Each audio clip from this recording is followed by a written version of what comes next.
Le mil et le maïs. On fait un tri, on fait le vannage, et puis le tri et le vannage, ensuite le lavage. Après le lavage, on essuie proprement et on va au moulin. Après le moulin, on revient. Il y a le tamis. Après le tamis, nous commençons à faire le arabe, à faire la granulation. Après la granulation, nous venons là à la vaporisation. Oui, nous jouons sur la qualité parce qu'il y a des quantités qu'on impose. Pour le mélange de mil et de maïs, on met 80% de mil et 20% de maïs pour 15 kilos. On fait pour 15 kilos de mil. Donc il y a 80% et 20% de maïs. Ensuite, l'eau, on met quelques gouttes d'eau de javel, une goutte d'eau de javel dans l'eau pour faire la granulation. Après la granulation, nous venons ici à la vaporisation. Donc ça, c'est la première couche. Il y aura une deuxième jusqu'à ce que ça soit complètement cuit. Ouais.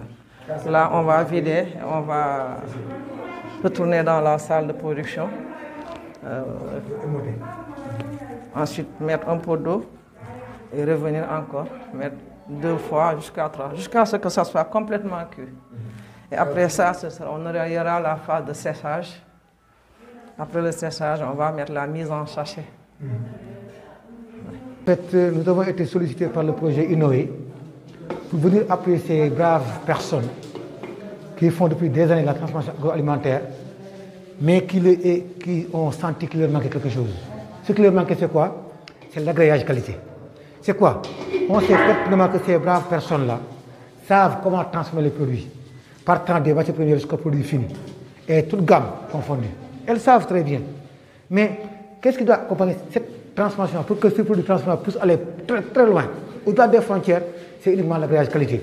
Vous savez que le monde actuellement est un village planétaire. De ce fait, toutes les opérations qui se font au niveau du Sénégal doivent être harmonisées jusqu'à avoir vraiment un produit, label Sénégal, bien label Casamance, qui doit être harmonisé et qui est prêt à aller affronter le marché extérieur. Pour cette raison, on nous a sollicité pour venir les accompagner en regardant ce qu'ils font, en essayant de corriger les incohérences et en essayant d'apporter les compléments pour que ces produits-là puissent aller au-delà des frontières. C'est pour cette raison que nous sommes là en mission depuis 10 jours. Oui. C'est normal parce qu'en fait, on commercialise à travers le monde, à travers le Sénégal et au-delà des frontières. Si on vend un produit qui n'est pas de qualité, le consommateur qui l'a acheté, il ne va plus revenir. Alors que l'objectif, c'est quoi? C'est de produire et de vendre dans la durée.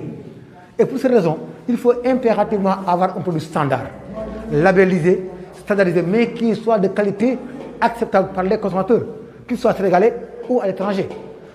Alors, comment réussir cette mission-là, bien ce pari-là? C'est uniquement respecter toutes les mesures d'hygiène, de fabrication, mais aussi mettre en place une démarche claire qui te permet de produire et de contrôler ta production. Quand c'est contrôlé, sa production, qu'on sait déceler les dangers, qu'on sait les éliminer et qu'on sait les corriger, on est apte à vraiment faire un produit standard qui soit de qualité et qui va durer très longtemps.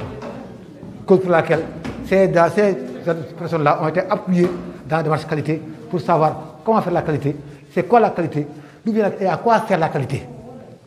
C'est ça la mission. Je m'appelle Oumou Diao, Madame Ndoye. Je suis transformatrice, présidente du GIE Baye Ndoye. Les défis que nous devons relever sont les suivants. Aujourd'hui, on travaille durement d'ailleurs, parce que ce n'est pas facile de travailler, de faire des produits, faire la transformation, sans autant pouvoir les commercialiser. Donc, par rapport à cette formation, le défi qu'on a à relever, c'est aujourd'hui nous sommes à la recherche du FRA de tous nos produits possibles. Parce que nous avons la matière première, mais malheureusement pour nous, après la transformation, la commercialisation pose problème. Parce qu'il y a des Il y a des clients qui n'achètent pas des produits sans Fra. Donc ça a traîné la commercialisation. Les produits qu'on a ici, nous avons presque tous les produits. Parce que c'est la verte Casamance. Les matières premières sont là. Ça, c'est un don de Dieu. Donc, pour les exploiter, il nous faut avoir Onidi devant nous. Déjà, on est passé par l'ITEA, etc., pour ne pas citer. Mais le problème qu'on avait vraiment, c'est le problème du Fra. Les produits sont là. On a les produits forestiers. On a aussi le céréal. Comme en Casamance, tout le monde sait que c'est l'agriculture d'abord. Et je pense que tout le monde va revenir à la terre. Parce que c'est la richesse qui est là. Et on invite aussi tous les jeunes, tout le monde, femmes et hommes, femmes et jeunes, tout le monde, pour venir cultiver la terre. L'emploi est toujours là. C'est les gens qui sont complexés eux-mêmes. Parce que nos parents étaient des cultivateurs. Pourquoi pas nous? Maintenant, je pense qu'il y a une partie qui a compris. Parce qu'ici, nous sommes dans le lycée technique de Bignona.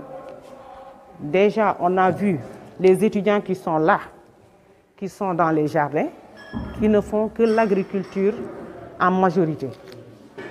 Donc, je pense qu'il y a des jeunes qui ont compris. Et par rapport à ça, on invite ceux qui n'ont pas voulu comprendre, qu'ils puissent comprendre pendant qu'il est temps. Parce que seul le travail paye.